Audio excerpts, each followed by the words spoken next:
ഉരുൾപൊട്ടൽ ദുരന്തം അത് മുണ്ടക്കയെയും ചൂരൽമലയെയും നടുക്കിയിട്ട് 8 മാസം പിന്നിടുമ്പോൾ പുനരധിവാസം അകലെയാകുന്നതിൽ നമ്മൾ ഇങ്ങനെ ആശങ്കപ്പെട്ടുകൊണ്ടേയിരിക്കുകയാണ്. അതിനിടയിൽ വരുന്ന ഒരു നല്ല കാഴ്ചയിലേക്കാണ്. ദുരന്തത്തിൽ മാതാപിതാക്കളെയും സഹോദരിയെയും നഷ്ടപ്പെട്ട സിദ്റത്തുൽ മുൻതഹയ്ക്ക് വീടൊരുങ്ങുന്നു എന്നതാണ് വാർത്ത. ദുരന്തബാധിതർക്കായി പുറമണ്ണൂർ മജ്ലിസ് എഡ്യൂക്കേഷണൽ ട്രസ്റ്റിന്റെ നേതൃത്വത്തിൽ നിർമ്മിക്കുന്ന 10 വീടുകളിൽ ആദ്യത്തെ വീടിന്റെ തറക്കല്ലിടൽ പാണക്കാട് സയ്യിദ് മുനവറലി ശിഹാബ് തങ്ങൾ നിർവഹിച്ചു.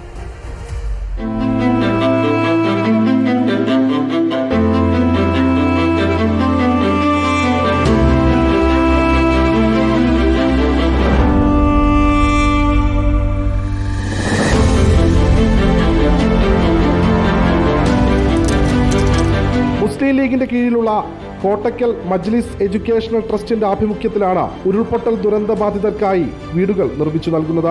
ദുരന്തത്തിൽ മാതാപിതാക്കൾ നഷ്ടപ്പെട്ട സിദ്റത്തുൽ മുൻതഹ എന്ന 5 വയസ്സുകാരിക്ക് നിർമ്മിച്ചു നൽകുന്ന ആദ്യത്തെ വീടിന്റെ തറക്കല്ലിടൽ കർമ്മം വയനാട് മേപ്പാടി ചെമ്പോത്തറയിൽ പാണക്കാട് സയ്യിദ് മുനവറലി ശിഹാബ് തങ്ങൾ നിർവഹിച്ചു.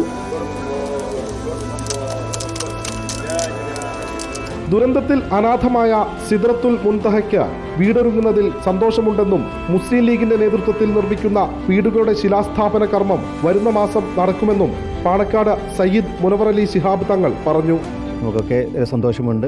ഗവൺമെൻറ് ടൗൺഷിപ്പ് തുടങ്ങുന്നതിന് മുന്നേ തന്നെ ഇങ്ങനെ ഒരു ഉദ്യമം ഇവിടെ തുടങ്ങാൻ മജ്ലിസ് കോളേജ് തയ്യാറായി എന്നുള്ളത് ഏറെ അപ്രീഷിയേറ്റബിൾ ആണ്. ഈ പുനരധിവാസം പെട്ടെന്ന് ഉണ്ടാവണം എന്നുള്ള എല്ലാവരും ആഗ്രഹിക്കുകയാണ്. മുസ്ലിം ലീഗിൻ്റെ പദ്ധതി ഏകദേശം അടുത്ത മാസത്തോടു കൂടി അതിൻ്റെ ശിലാസ്ഥാപനം നിർവഹിക്കും. അതിൻ്റെ സ്ഥലം ഐഡൻറ്റിഫൈ ചെയ്തിട്ടുണ്ട്.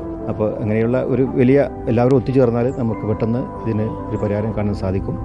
എല്ലാവർക്കും നല്ല രീതിയിലുള്ള പുനരധിവാസം ഉണ്ടാവട്ടെ എന്ന് ആശംസിക്കുകയും പ്രാർത്ഥിക്കുകയും ചെയ്യാം. 4 മാസം കൊണ്ട് ആദ്യത്തെ വീടിന്റെ നിർമ്മാണം പൂർത്തിയാക്കാനാണ് തീരുമാനം. മജ്ലിസ് സ്ഥാപനത്തിന്റെയും മാനേജ്മെന്റിന്റെയും നിരവധി സുമനസ്സുകളുടെയും സഹകരണത്തോടെയാണ് 10 വീടുകൾ മേപ്പാടിയിൽ നിർമ്മിക്കുന്നത്. സർക്കാർ പുനരധിവാസം ആരംഭിക്കുന്നതിന് മുൻപ് തന്നെ സന്നദ്ധ സംഘടനകളുടെ നേതൃത്വത്തിൽ ദുരന്തബാധിതർക്കൊപ്പം ചേർന്ന് പുനരധിവാസം ആരംഭിക്കുന്നത് മാതൃകാപരമാണ്. വീഡിയോ ജേർണലിസ്റ്റ് അതുൽ അമർക്കൊപ്പം reporter Deepak Mohan in Reporter, Wayanad.